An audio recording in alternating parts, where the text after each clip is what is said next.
Hello, everyone. Welcome to Inputs Outputs. I'm your host, Jeff Sengpil. In this show, we break down the nuts and bolts of professional equipment for the broadcast, post-production, and audiovisual industries.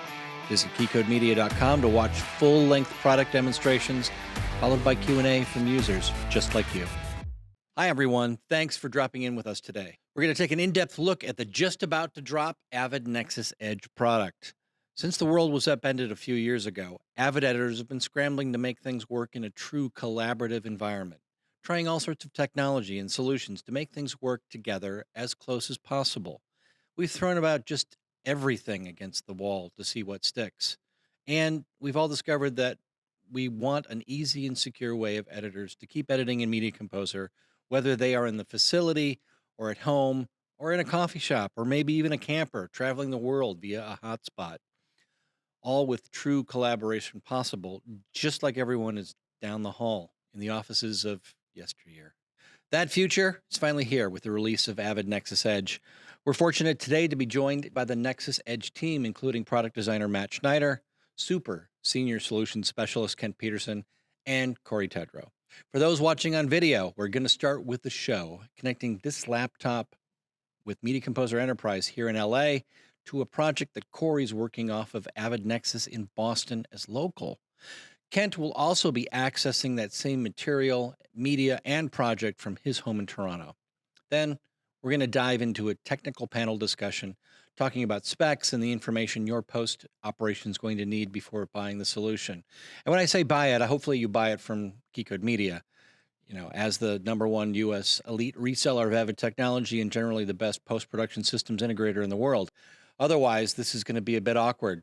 All right, folks, let's get to it. I've got my laptop here connected to our office internet here with a password of nice try. I've got my Media Composer Enterprise session open. What can we show quickly to wow this audience? Hey, Jeff. Well, now let's pretend you're an editor at home, but you want to work like you're at the facility.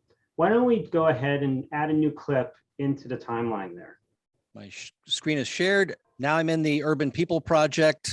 Yeah, so why don't you grab, a shot that makes sense for that sequence and drop it in there. Well, I'm never one for making sense. This is why I'm a technical guy and not an editor. So let's put a car chase chunk in the middle of this. That looks good. I love a good car chase. So we'll just drop that in the middle, right about there. And we're going to play through that. We got all our fun people sitting around and the car chase runs through them. This feels like I'm down the hall from the Nexus, screwing up people's timelines all over the place. As you know, you're super far away from all the media right now, right? And it felt like you were editing. Well, in the best thing about this too is that now you can actually go and select the clip in one of those bins, right click on it and use the copy command to actually bring it down locally to you so that you can totally disconnect tomorrow, and continue your edit and keep adding those bad shots into the sequence. So that lets me basically download everything. So if I needed to go out to Malibu and sit on the beach, because we can do that here. I could do that and I could still edit with the material I've told it to download, right? Exactly. And that's the beauty of this, right? Because then when you go and reconnect up, you'll sync your project back up and, unless you've added new media, everything's just going to link back up and everybody's going to be able to see what you just finished editing, But if I'm connected, I'm acting like the Nexus is just down the hall and all the updates are going to be in real time with everybody else. Yeah. And that's the great thing about Media Composer, right? The whole project sharing, everyone working in the same bins, the same project at the same time, and people just have control over it, right? Who gets in first controls that bin, but you can still use all the content that's in there. So super nice and easy way to work collaboratively for sure. Keycode Media. Daily broadcast post-production. Keeping you ahead of technology. All right, so now everyone can see exactly why you don't want me editing your next feature. I'm not going to get nominated for anything. Let's take a step back here, and we're going to have the Avid team jump in and do their magic because I'm sure they can cut a heck of a lot better than me. Corey, take it away. All right, thanks, Jeff. So I am inside the facility here in our home office in Burlington, Massachusetts. So I'm using a machine that is directly connected to the Nexis Edge system.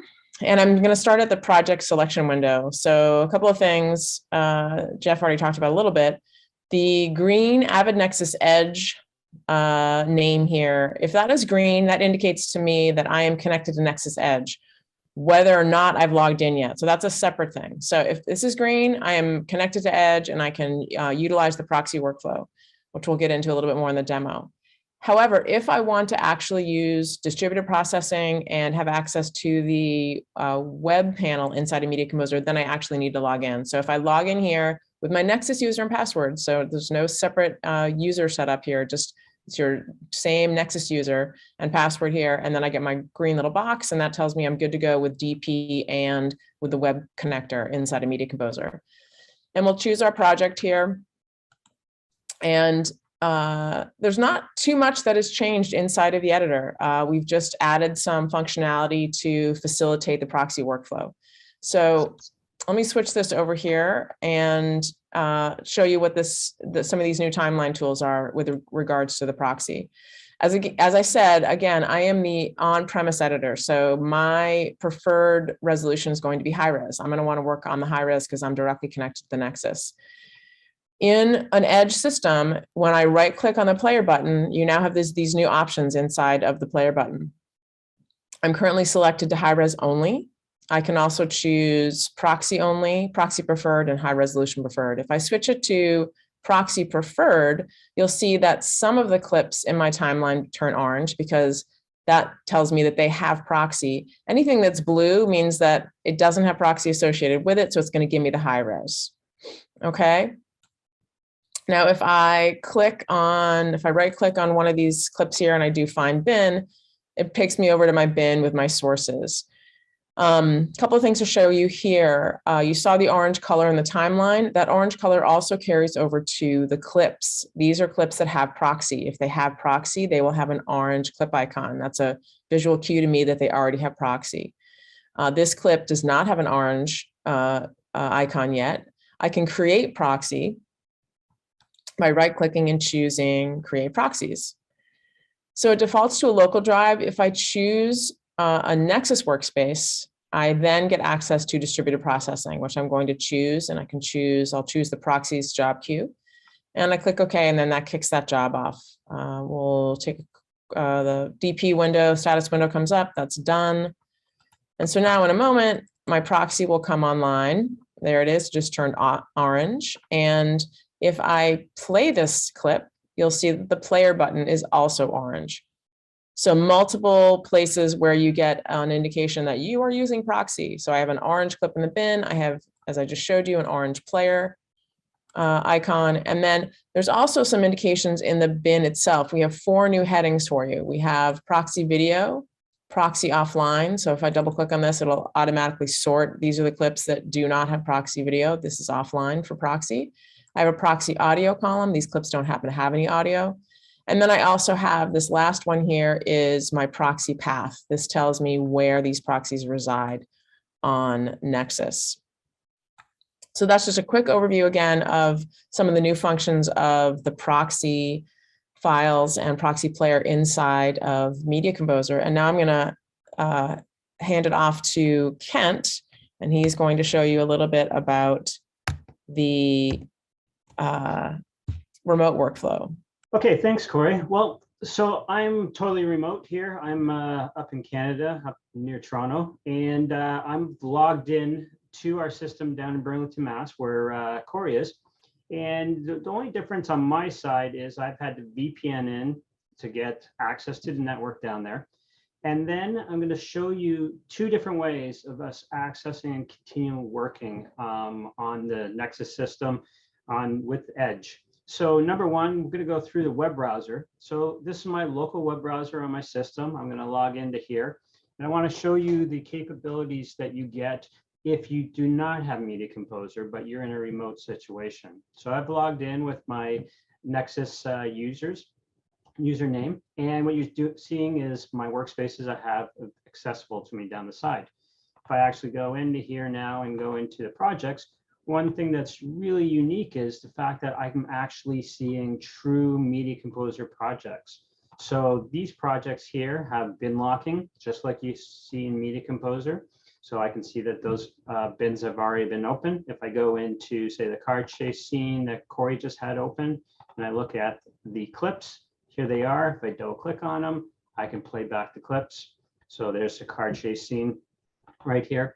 So what's really nice about this is I can look within a project, within bins, and actually look at content. I can even go and start adding metadata to it. So if I wanted to add markers to this, I could do so. And she can be editing at the exact same time as I'm working within the project. So we're really just extending the whole capabilities of project sharing with Media Composers right to a web browser.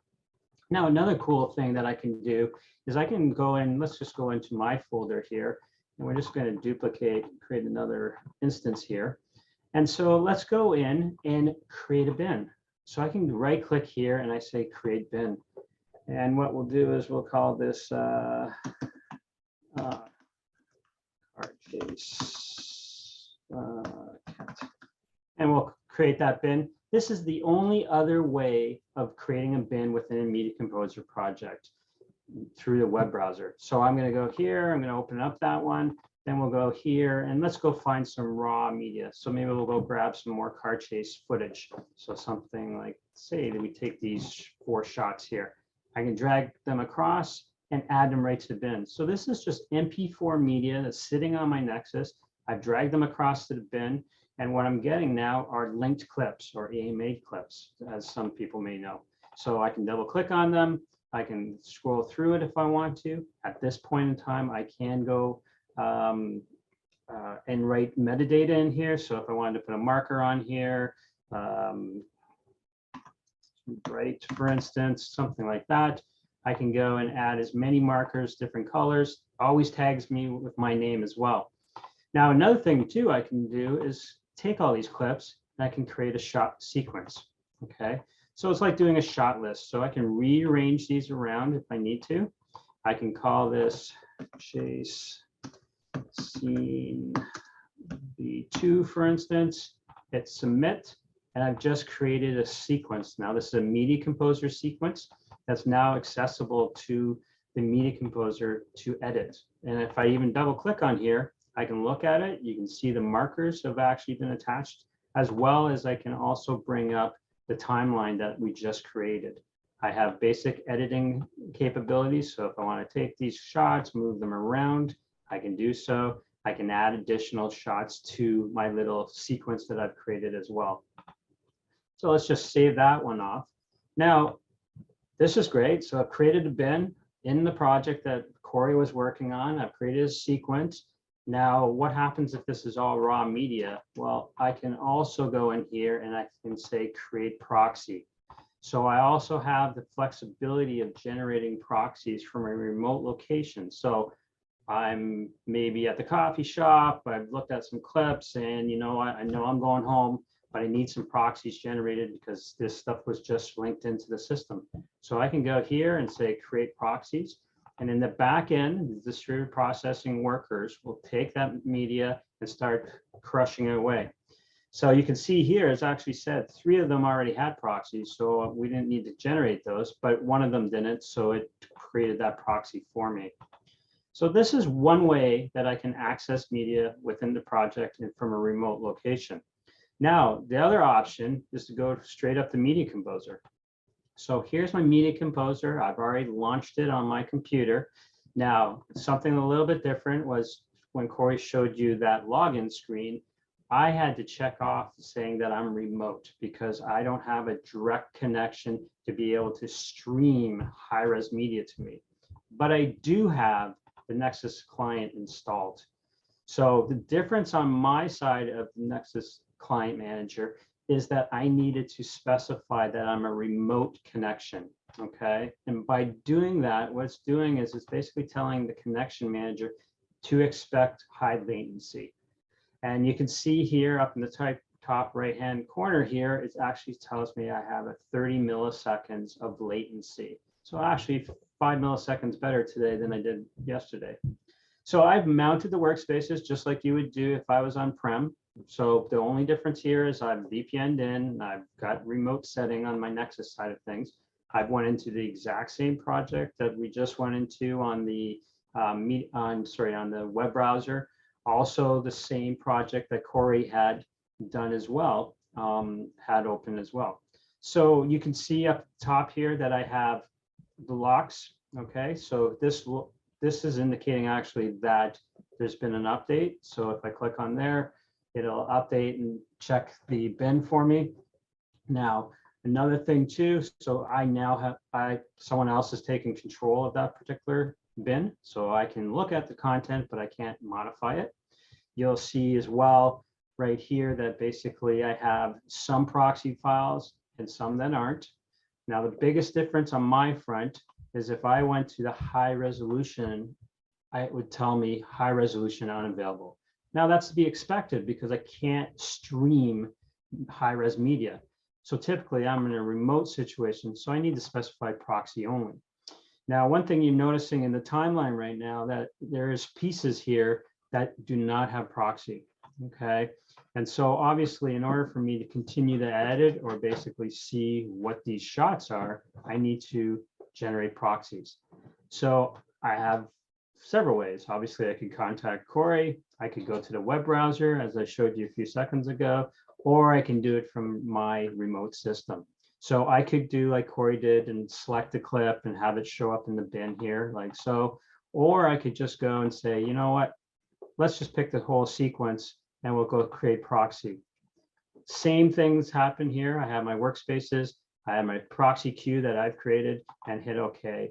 So now what's going to happen is it's going to take those two clips, two clips and generate proxies for me for those clips. So I don't have to go find the clips in bins if I don't want to. Now, the cool thing about this is that in a couple of seconds, it's going to go and change. There you can see the one clip changed for me already. And away we can go. And there we go. So now if I wanted to hit play, I can hit play on this.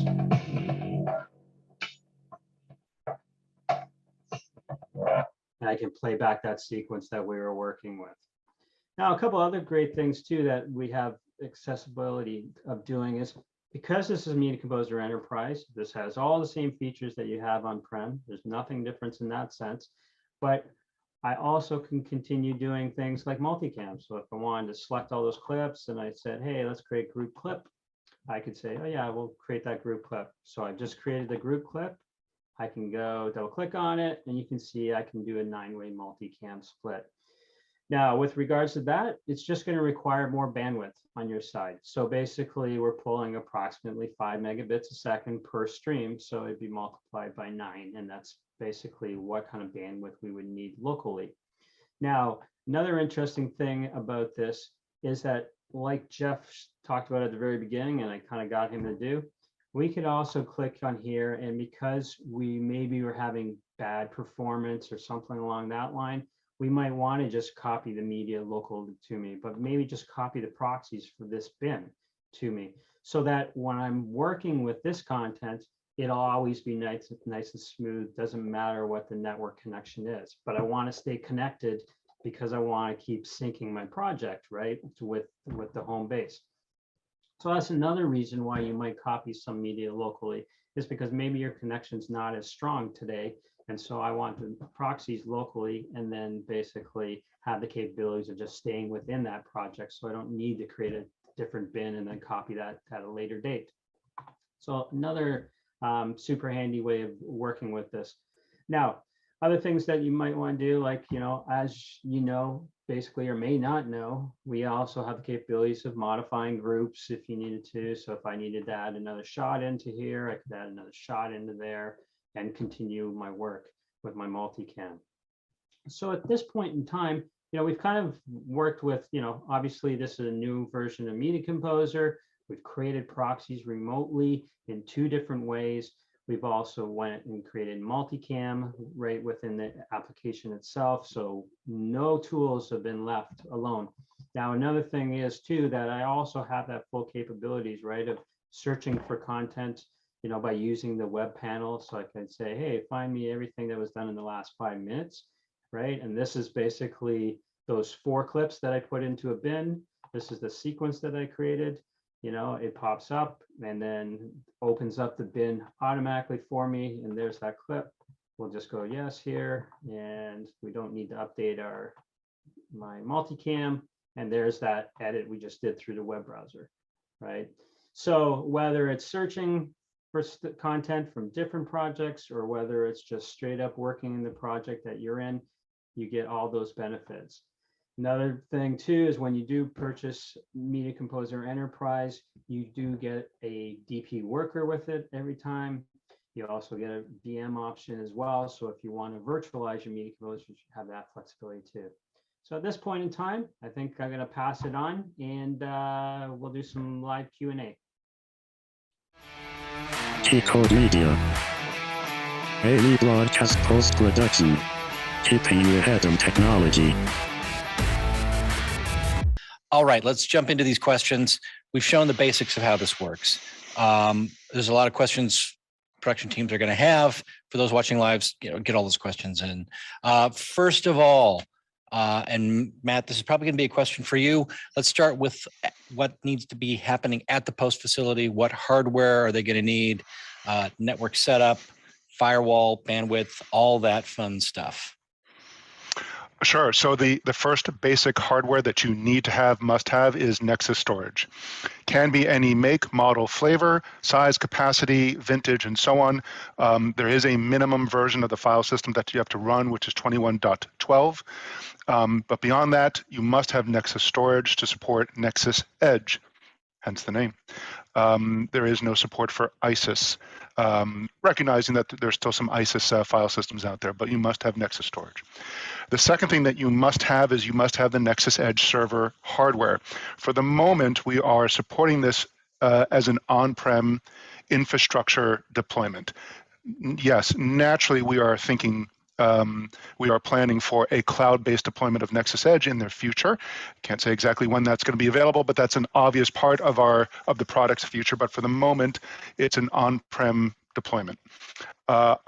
I'm going to guess that the next question on that is, can you run NEXIS Edge in an on-site VM? Technically speaking, that'll work, but we haven't qualified or productized that configuration. So yes, it does work, but that's not something that we support yet. It's not something we've qualified. It's not something that we've tested. So I would hold off on installing it inside your own VM. Again, recognizing that there are a lot of customers, certainly big customers, certainly enterprise customers, that have massive machine rooms and data centers and already have on-set VMs. So that's certainly something that we want and expect to productize at some point in the future. Beyond that, the bandwidth that you need actually is largely predicated on how many streams you want to play externally to your facility. And probably the best way to budget for that bandwidth is how many users will you have inside Media Composer. The browser is a different setup in terms of bandwidth needs, but how many users do you want to connect within the realm of Media Composer? We support up to 75 with this release. The payload of the proxy, including 8 channels of audio, is about 4 megabits, capital M, little b, not megabytes, megabits. So if you want to play 9 streams in multi-camera, you need about, loosely, 36 megabits. We will ultimately publish a doc that details what kind of performance to expect based on certain kinds of latency metrics. We consider anything greater than 4.5 milliseconds as remote. So if your performance, if your point-to-point latency from NEXIS to your home environment, not to your ISP, but all the way to NEXIS, if that's greater than 4.5 milliseconds, you're considered remote. In fact, Media Composer will give you a little warning if you're not in remote mode to say, hey, shouldn't you be in remote mode? Your latency is greater than 4.5 milliseconds. So that's, Jeff, hopefully that's the quick summary on what the basic dongles are, so to speak, to support this kind of workflow and this configuration.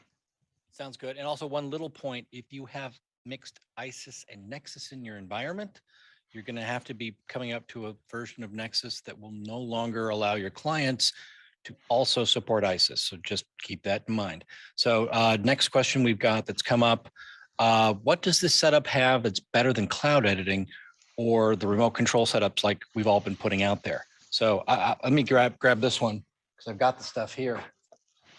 got this. It's got that. The big monitor back there. That's a 31-inch Postium monitor. This is an I/O box. So a lot of times remote control has been stereo and just the GUI. So if I wanted more than 2 channels of audio, if I wanted that third monitor, I was not able to work in a collaborative environment. So a lot of people also took entire systems home.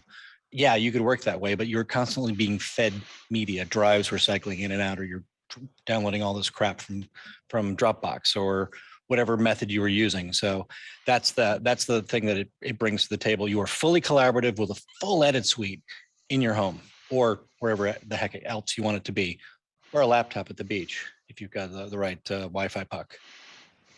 All right, question 3, editor at home. What's that look like from a hardware software perspective? Can this be Apple? How does that work? Kent or Corey, you want to grab that one? Sure, I mean, I can grab it. So basically at home, all you need is something that can run Media Composer. So we have a big wide selection of computers that we support. Obviously Mac or PC, it really doesn't matter because Media Composer will run on either one of them. And really it's just how fancy do you want to get at home, right? With your hardware. So, you know, whether it's a desk side, whether it's a laptop with a couple monitors, basically what Jeff has there, you know, pretty much you can have at home ultimately, right?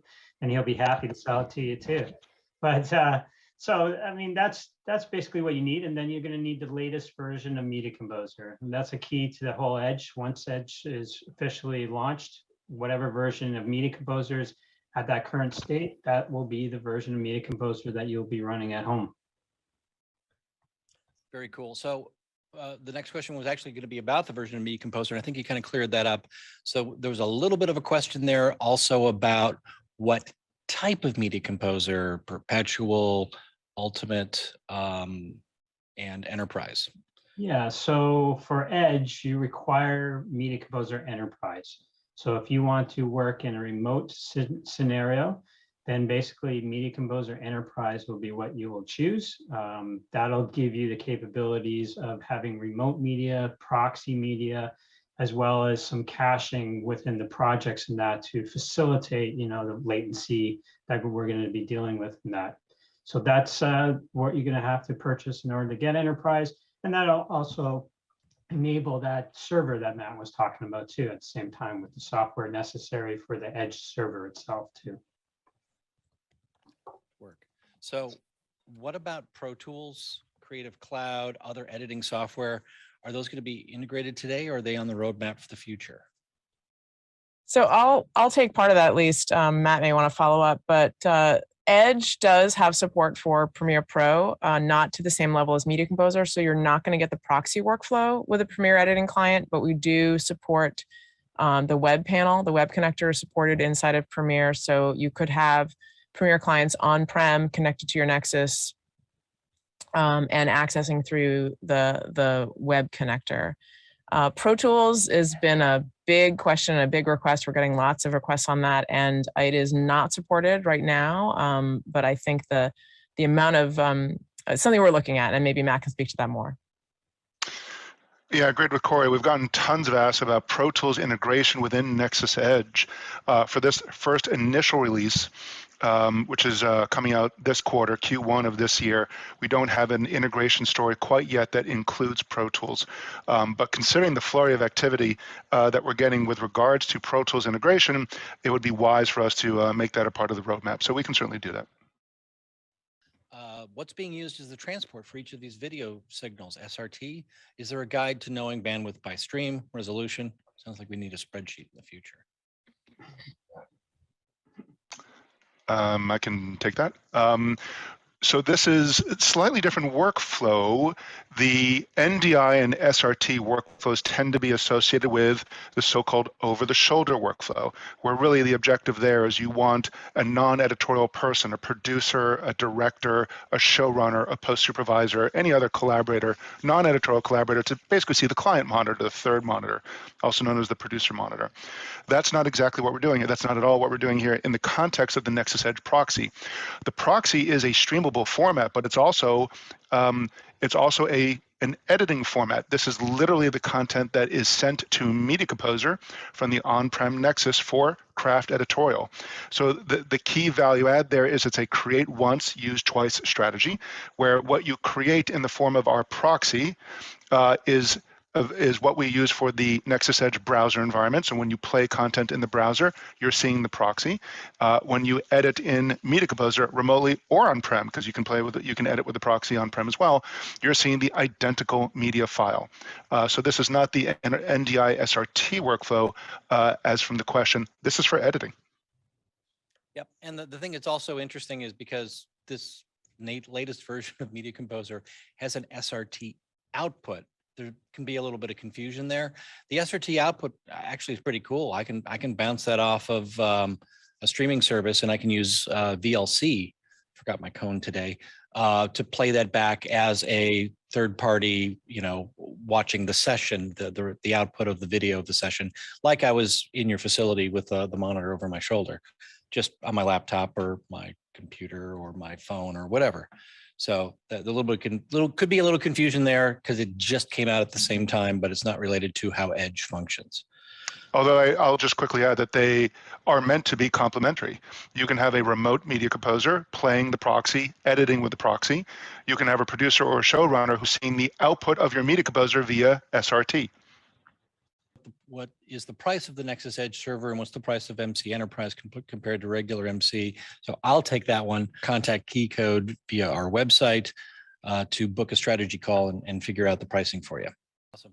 Now for the panel, we've covered a lot here. We've probably gone down a couple rabbit holes. Anything else you want to add before we wrap this all up? One more addendum about things to think about with respect to the server. Proxy media does not pass through the server itself. It's actually playing directly point to point from a remote Media Composer back to the Nexus storage. So that's not a consideration when you are speccing out a server.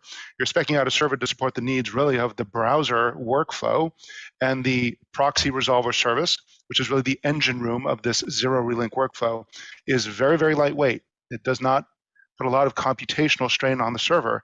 And that's by design. So proxy media, you're playing it directly from Nexus storage. Awesome. So our apologies to Matt Damon, but we're out of time. Kent, Corey, Matt, thanks for joining us here today. Glad we got some questions answered about what folks are wondering about this new product. And if you've got other questions, please put them in the chat or feel free to reach us out to us here at KeyCode Media. KeyCodeMedia.com website's got a little thing that pops up. It asks you what you want to know. Type in what you want to know and we'll get back to you. Thanks again for everybody joining us, and everybody have a great day.